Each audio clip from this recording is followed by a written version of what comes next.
agree with that, but I also have to say that it's all how it's handled in the corner too.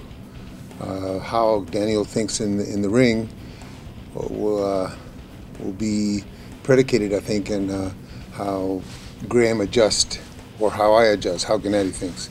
So I think he's right. But Daniel is a thinker in most of his fights. He's never fought a Golovkin, like I said before, but definitely a thinking man's fight. He's come to win a belt. He's not to come just to have a fight. You never win a belt running away. I've never seen anyone do it. Some people try. Well, Daniel Geale won't be trying. He's in there to fight and do his best. He wants to win the belt. He just doesn't want to be a also-ran fighter on Golovkin's list.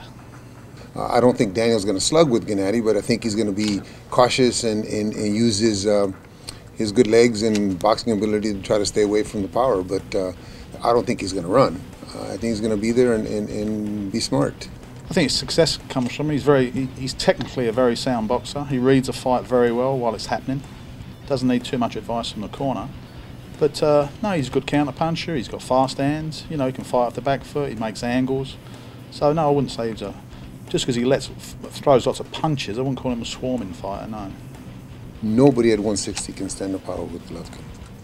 If Daniel throws a lot of punches, he's gonna get hit between punches, and if he stands still and tries to be defensive, he's gonna get hit somewhere. It may not be in the chin, but he's gonna get it somewhere.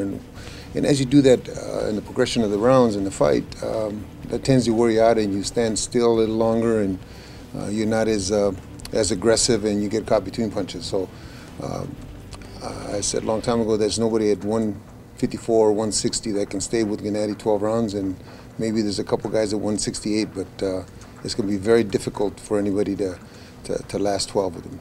I think the person that makes the most mistakes will pay for them, and it's got to be. But at the same time, you've got to take risks as well. So within that risk, there's a little bit of danger there. So look,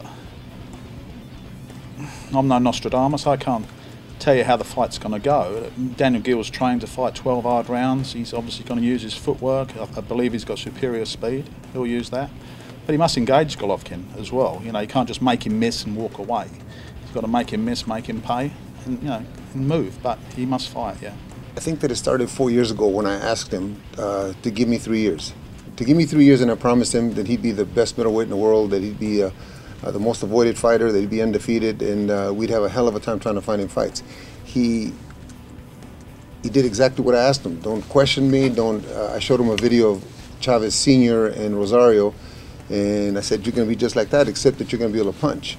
And he hasn't questioned anything. He goes to the gym. He doesn't know how many miles he's going to run. He doesn't know what he's going to do in the gym. He doesn't care. He knows that he's being guided. He's doing his job, and I'm doing mine.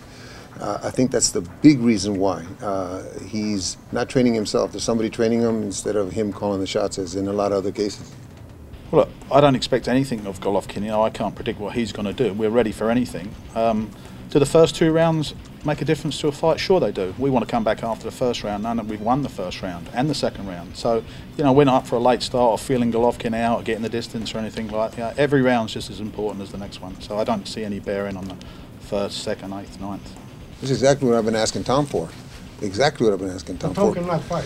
No, I've been asking him to make a fight where Gennady can be tested, where Gennady has to show me the things that he shows me in the gym in a fight. Unfortunately for him, he's such a talent that sometimes when it gets too easy, he just goes back to doing the things that are consistently good for him. Doesn't try new things. Doesn't get creative in there. And when you do something very well, why change?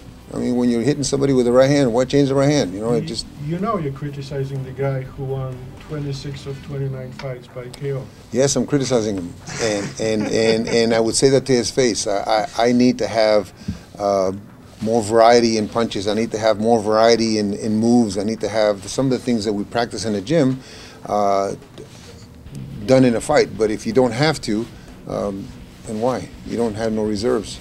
The idea is that Daniel doesn't get hit by the big punches. If he does at some stage, yeah, sure, he's going to find out if he can wear it. But Daniel Geale's a lot tougher than what he looks and speaks and most people's opinion of him. So now that the punching part, he's also an excellent technical boxer too, Golovkin. So we can't just look, he's a big puncher, just watch out for those big punches. If we do that, we'll lose it on points, even if we don't get caught with a big punch.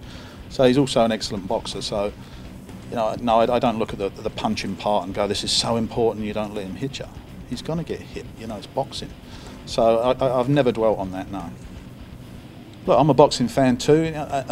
Gennady's been built up, rightly so, and whoever they've put in front of him, you know, he's managed to stop them, and he's going real well at the moment. Daniel Geale's his biggest test thus far.